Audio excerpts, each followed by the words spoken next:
স্বামীর মুখের দিকে তাকান যখন সে ঘুমিয়ে থাকে। এই ব্যক্তি সেই ব্যক্তি যার সাথে আপনার রক্তের কোনো সম্পর্ক নেই, কিন্তু সে আপনাকে নিজের রক্তের আত্মীয়দের চেয়েও বেশি ভালোবাসে।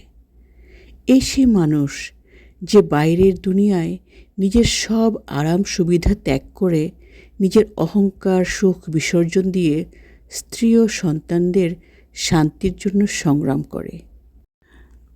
বাইরের সব ধরনের বাস্তবতাকে সহ্য করে তারপর ক্লান্ত শরীরে বাড়ি ফিরে আসে, কিন্তু কখনো মুখে অভিযোগ করে না। তাই একজন স্ত্রীর উচিত এই মানুষটিকে সম্মান করা ও ভালোবাসা। একজন পুরুষ যখন বাবা হয় তখন তার নিজের অনেক স্বপ্ন নিঃশব্দে হারিয়ে যায়।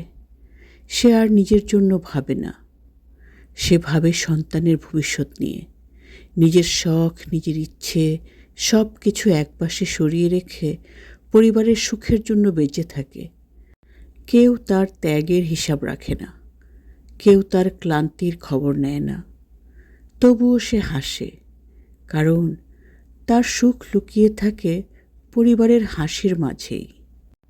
যে মেয়েটি আজ আপনার ঘরের লক্ষ্মী, আপনার স্ত্রী, সে কারো তিল তিল আদরে গড়ে ওঠা এক পৃথিবী।